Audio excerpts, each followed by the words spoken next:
Djam koy Leelii, Djam yoy leen, Djam koy ñaageen.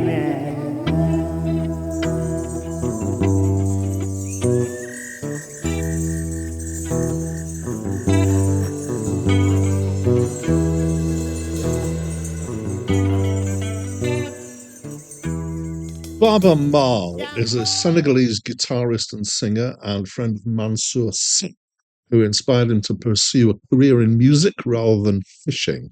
They studied together in Dakar and Paris, and then came back to Senegal to study traditional music, and they performed with the band Dande Lenol.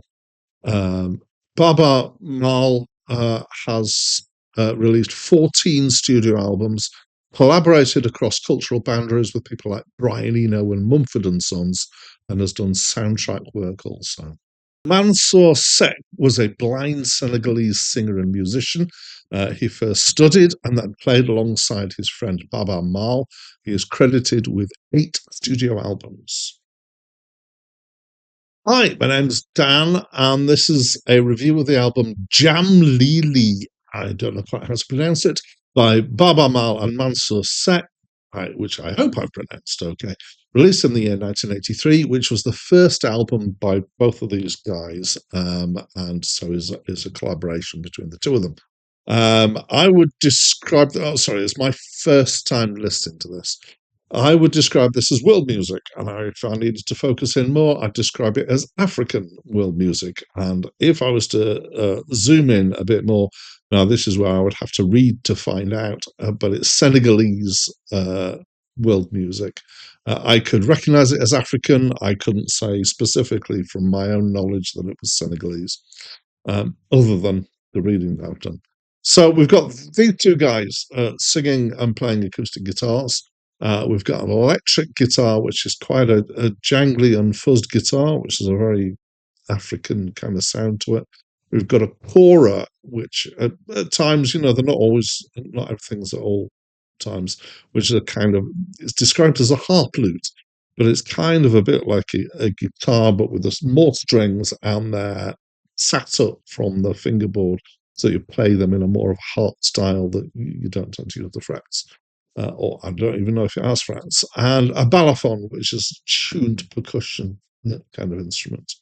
There's also percussion credited to somebody, and often that sounds like gourd, like shakers and other shaky things. Some of it sounds very traditional.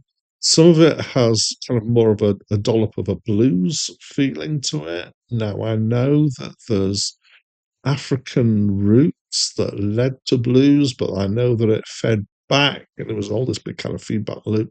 So I don't know, obviously, because I'm not Senegalese and other than what I've experienced in listening to world music, I couldn't say now that one's completely traditional and that one isn't, but it sounds to me fairly much at the traditional end of the world music scale. So not being made to make much more Western, I think.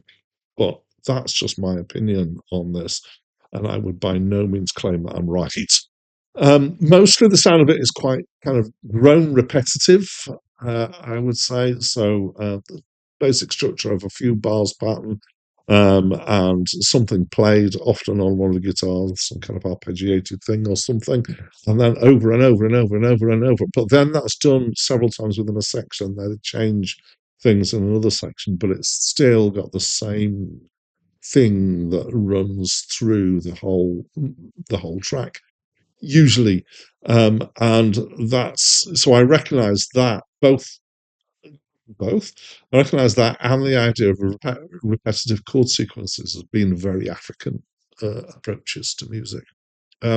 Mostly it's sung in a language that I didn't recognise and don't know. So this is Senegal. So it's possible it might be Wolof. And I feel like I'm sticking my neck out here and claiming I might know something. I know Senegal there's a lot of a language called Wolof in Senegal. There are bits that I was fairly sure were French, not many of those. There are even a couple of bits that I thought, maybe just one, that might have been English, but it was hard to pick up. So, did I like it? Well, yes. It's pleasant and mellow. It's got nice African sounding stuff. It makes me feel sophisticated and global to listen to it.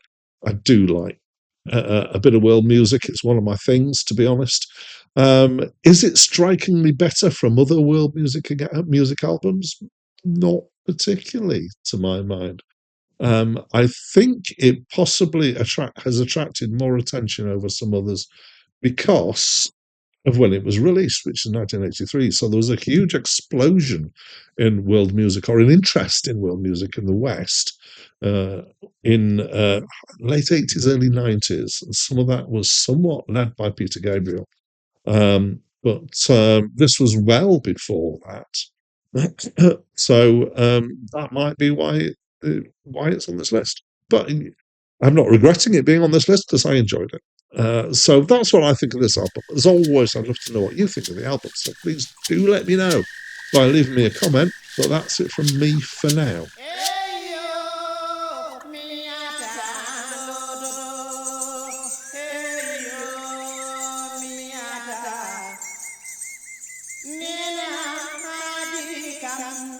Baaba